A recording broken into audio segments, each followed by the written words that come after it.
Bonjour à tous, donc Pierre Mercier, pasteur en Aveyron, à Aulnay-le-Château. Et dans le cadre de notre jumelage entre nos deux communautés respectives, Le Vigan et Aulnay-le-Château, avec les conseils presbytéraux, nous avons envisagé cet échange de chair. C'est très bien, on va pas. J'espère que vous m'entendez. Oui.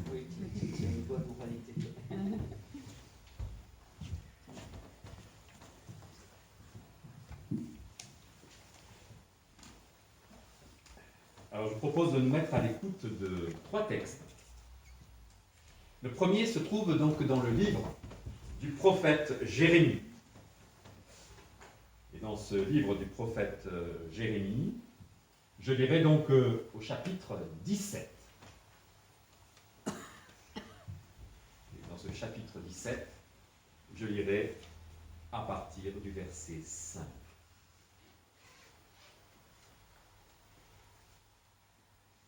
Ainsi parle le Seigneur. Maudit soit l'homme qui met sa foi dans un mortel, qui s'appuie sur un être de chair, tandis que son cœur se détourne du Seigneur.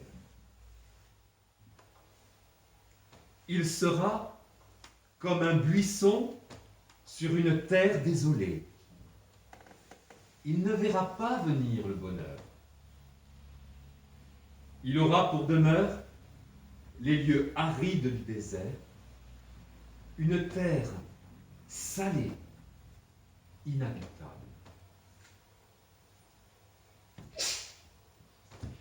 Béni soit l'homme qui met sa foi dans le Seigneur, dont le Seigneur est la confiance.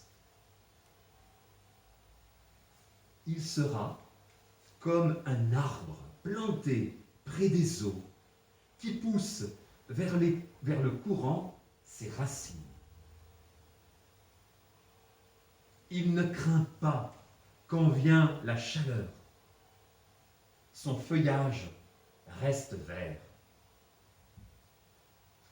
L'année de la sécheresse, il est sans inquiétude. Il ne manque pas de porter du fruit.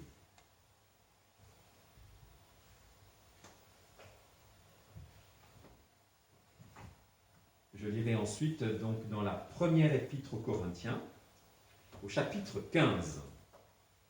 Donc dans cette première épître aux Corinthiens, je lirai donc au chapitre 15 et à partir du verset 12.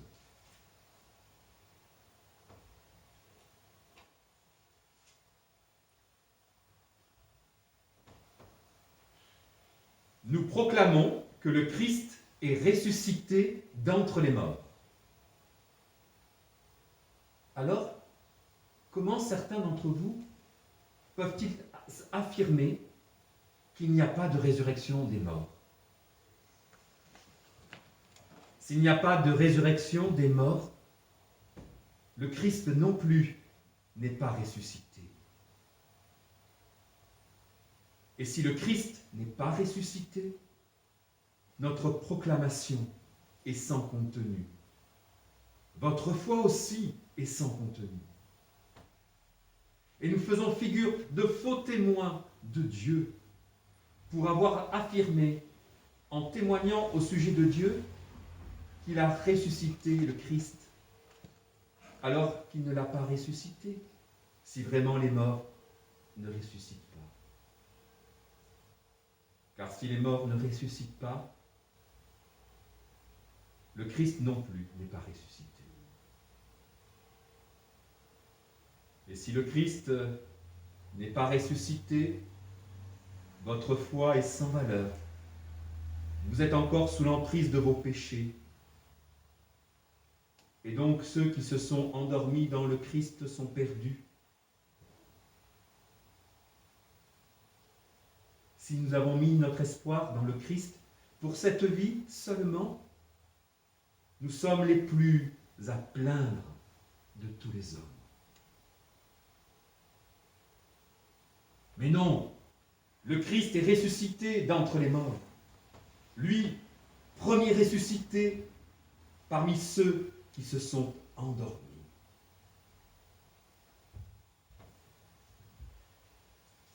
Et pour terminer la lecture de l'Évangile, sur laquelle je viendrai donc à prêcher. Dans l'Évangile donc de Luc,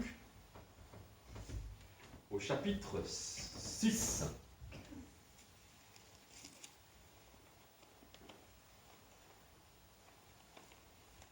dans ce qui précède, Jésus a eu l'occasion de signifier son choix à l'égard des 12, qui vont donc avoir le titre d'apôtre. Donc c'est suite à ce choix, au chapitre donc 6, verset 17, que nous nous trouvons.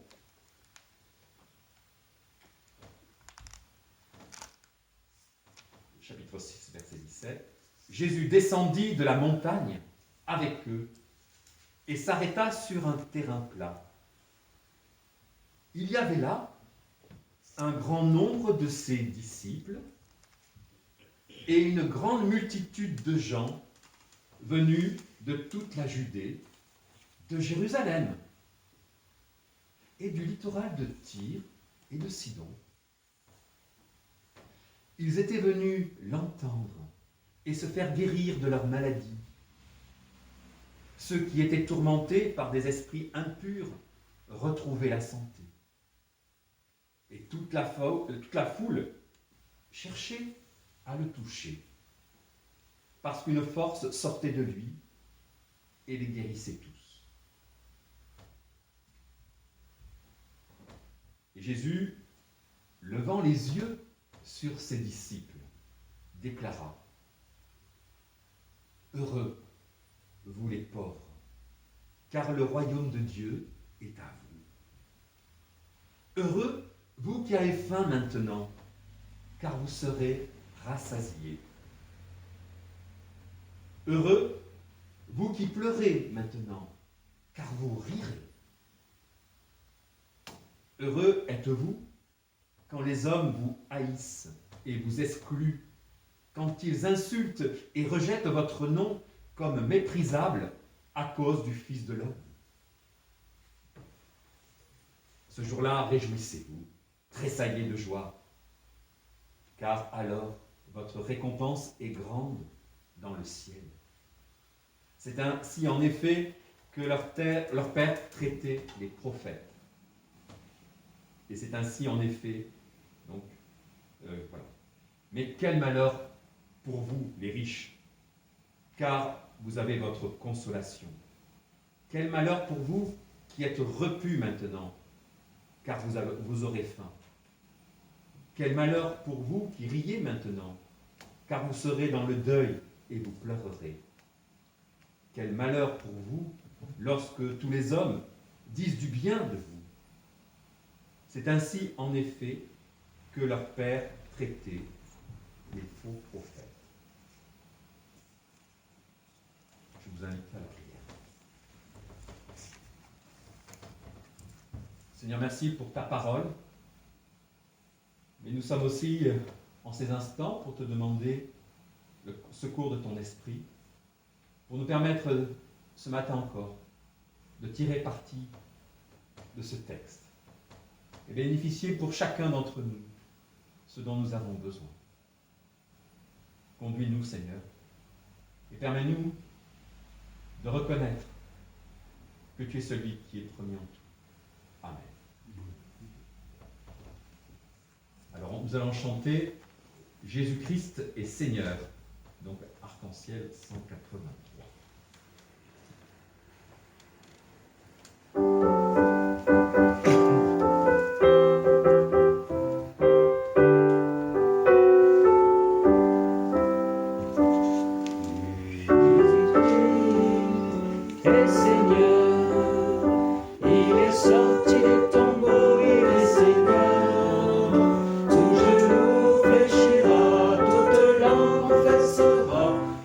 Jésus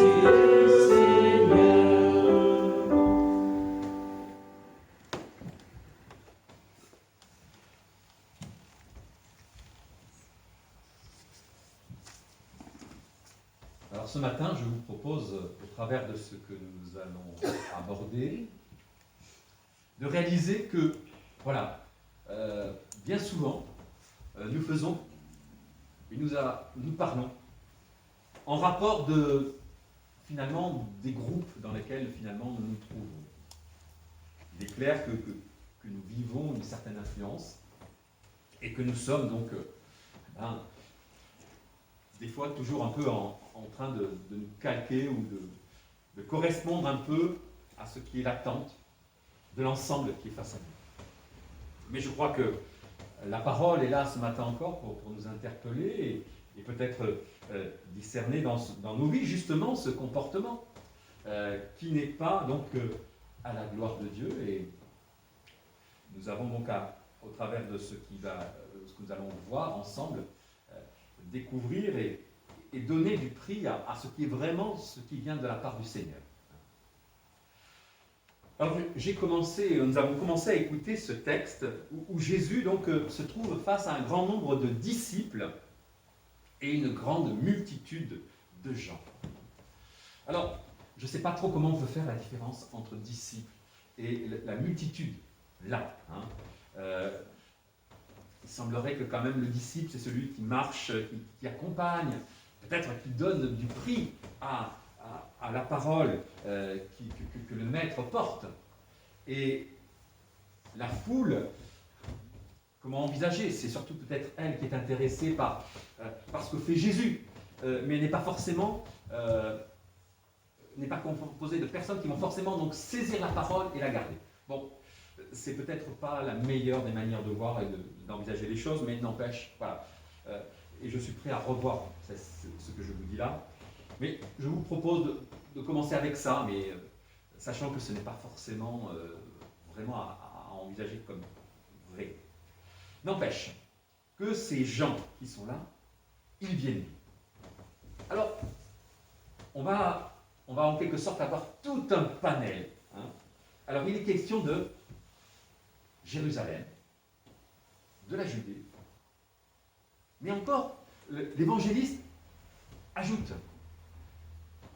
Et alors, il ajoute des drôles de cités, qui sont Tyr et Sidon. Alors, on a ce départ depuis la ville de référence, Jérusalem, là où il y a le temple. Et on va jusqu'à Tyr-Sidon, ces territoires phéniciens qui n'ont pas grand-chose donc de juifs, en quelque sorte. Et c'est assez impressionnant de réaliser que tous ces gens qui viennent de Jérusalem, de Judée, mais de Tyr et de Sidon, n'ont pas trouvé au sein de leur communauté ce qui leur était nécessaire. À un moment donné, il a fallu qu'ils la quittent, qu'ils en sortent pour donc se mettre à l'écoute, pour bénéficier de l'œuvre de Jésus. Et je crois qu'encore aujourd'hui, il est clair que selon notre origine, nous avons tous besoin de venir auprès du Christ. Nous avons tous besoin de venir à écouter sa parole et à en vivre. Et à bénéficier, certes, donc de son action. Mais voilà, il s'agit de réaliser tout ce besoin, que ce soit des plus juifs qui pourraient peut-être prétendre à l'être, puisqu'ils viennent de Jérusalem, comme de ceux qui viennent de Tyr et de Sidon. Tous ont besoin de Jésus dans leur vie. Ils n'ont pas pu trouver dans ce qui faisait leur origine, leur groupe originel, ce dont ils avaient besoin. Il a fallu qu'ils réalisent que, voilà, ça ne suffisait pas.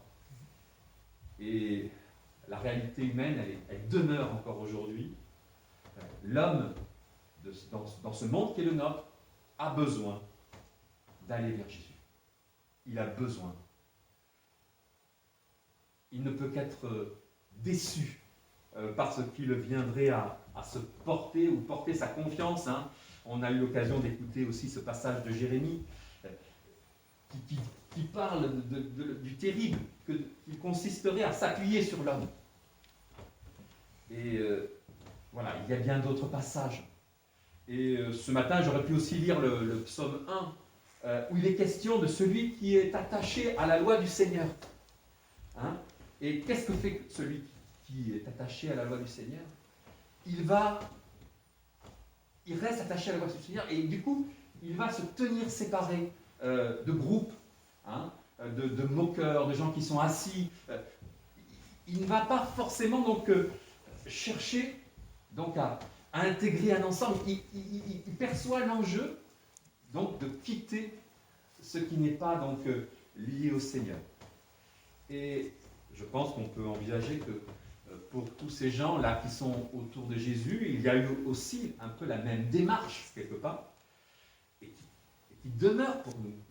Nous sommes là pour dépendre, non pas de ce qui fait la vie des autres à notre sujet, mais nous sommes là pour dépendre du Christ, de ce que Jésus pose sur nos vies, ce qui fait la parole de Jésus sur ma vie, et pas l'assentiment, en quelque sorte, d'un groupe ou peut-être d'un autre ensemble. C'est la parole de Christ qui me salue comme étant son enfant, et c'est ça qui importe.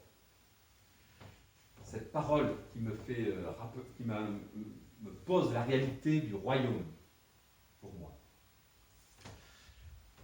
Et toutes ces personnes qui sont là, donc sont à l'écoute de la parole de Jésus, de son action. Hein. Et Jésus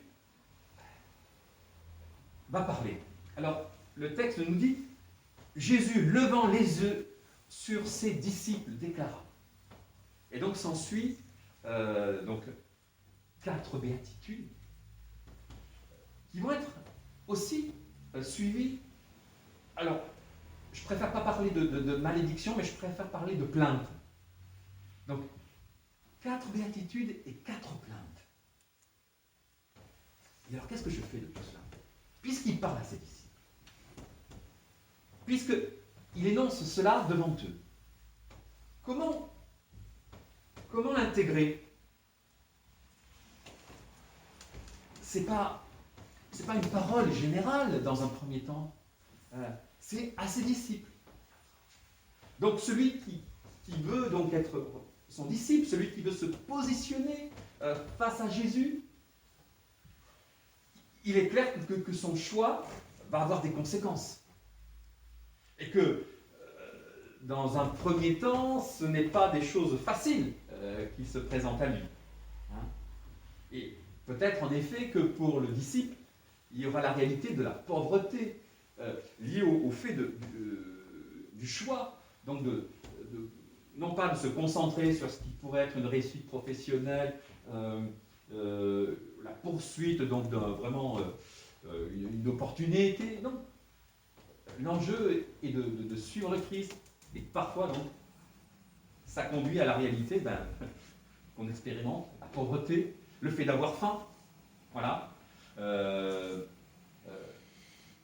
Peut-être d'être dans des situations un peu compliquées, d'être celui qui pleure, et puis d'être aussi exclu, d'être dans une situation où on est à la marge, où le groupe, justement, est en train de nous mettre à l'index, parce que nous osons faire référence à Jésus-Christ. On a tous connu de ces situations, où en tant que chrétien, et en mettant en avant ce qui fait notre étiquette, on a eu toutes sortes de moqueries, de choses et d'autres. Voilà. Et le Christ envisage la chose. Il ose dire maintenant heureux. Mais en même temps qu'il dit heureux, il prévient. Moi, il me semble aussi les siens. Et il ose évoquer cette plainte, et il ose poser cette plainte devant nous, ces plaintes, parce que nous pouvons nous-mêmes aussi être tentés par une réalité qui est celle du confort dans nos vies, et dans nos vies de témoins, dans nos vies de disciples. Et dans ces conditions, voilà,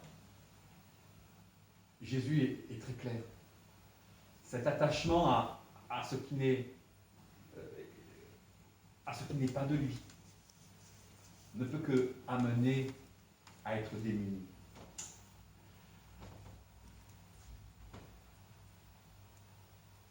Dans ce qui fait la réalité de notre foi, nous sommes attachés à cette affirmation: Christ est ressuscité. Si nous ne donnons pas de l'importance à cette affirmation de foi, à cette confession,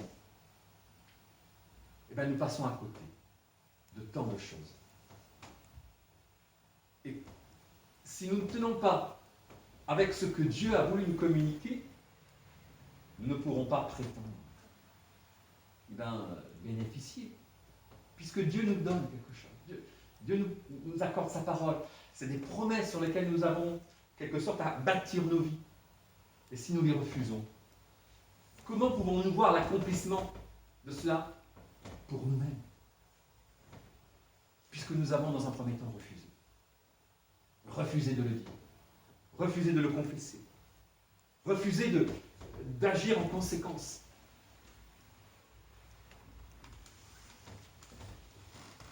Le Christ énonce ce heureux, mais aussi il met en garde. Et nous ne pouvons que en tenir compte pour nous-mêmes encore aujourd'hui.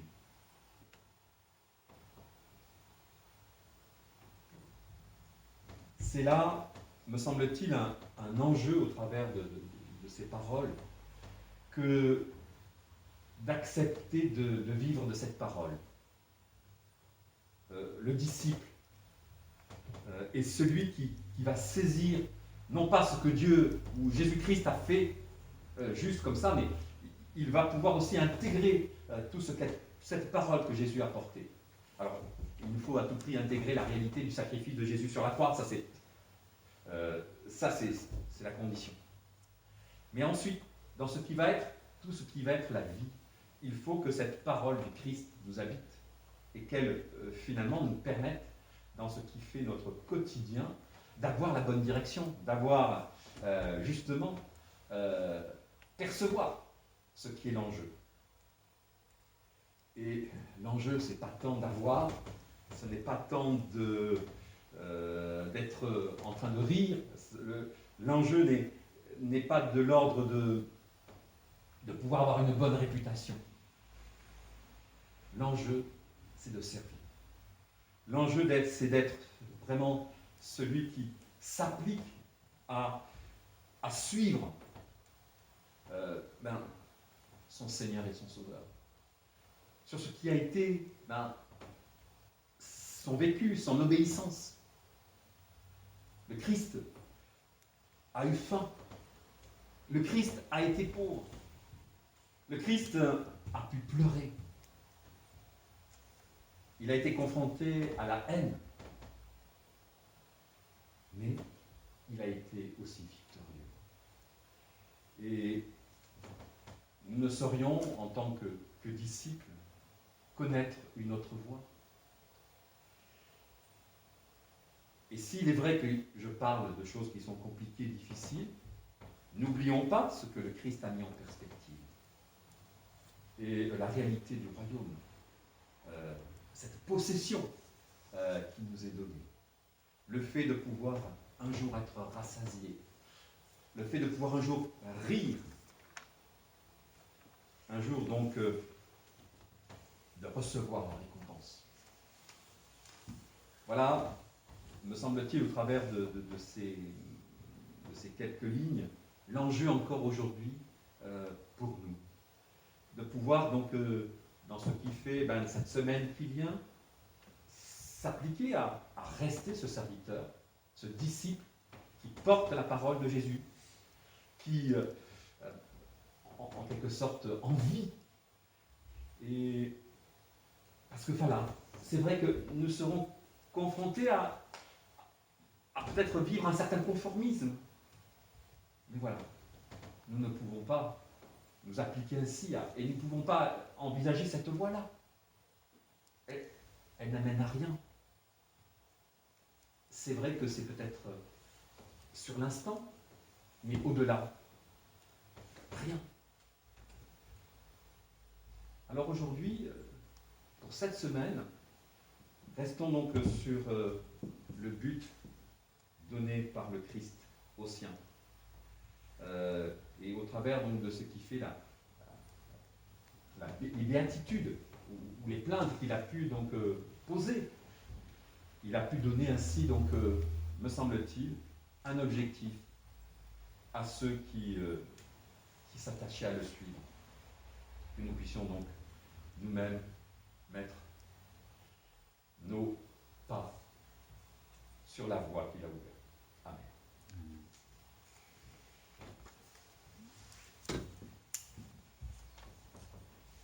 Je vous propose donc de prier.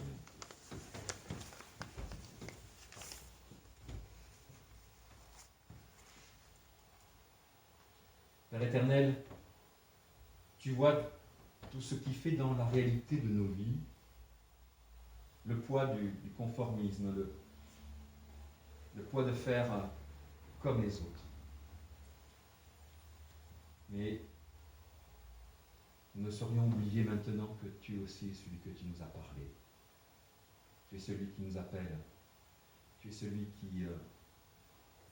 auquel nous sommes sensibles. Et c'est vrai que nous sommes dans cette tension. Et ce matin encore, nous voulons te demander ton secours pour nous permettre de rester attachés à ta voix, de te rester fidèle, de pouvoir non pas envisager de compromis, mais pouvoir peut-être nous sortir ou peut-être quitter des situations qui ne sont pas celles qui sont à ta gloire, qui ne sont pas celles où doit se placer ton disciple. Tu nous donnes donc une perspective aussi par ta parole. Si nous attachons à un résultat immédiat, nous risquons au bout du compte d'être déçus. Tu nous mets en présence et tu nous invites à peser et à réaliser encore aujourd'hui tout ce qui émane de toi en comparaison avec ce que le monde peut prétendre nous donner.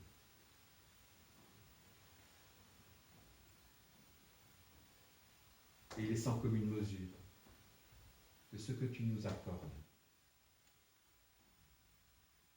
Et voilà, ce que tu nous accordes est sans commune mesure. Alors merci, dans un premier temps. Donne-nous de pouvoir en vivre. Donne-nous de pouvoir rester fidèles dans ce qui fait la réalité de nos vies où il y a un combat. Donne-nous d'être victorieux en réalisant que c'est toi qui nous apporte donc force. Ton esprit qui nous permet donc de tenir, de faire face. Au nom de Jésus. Amen.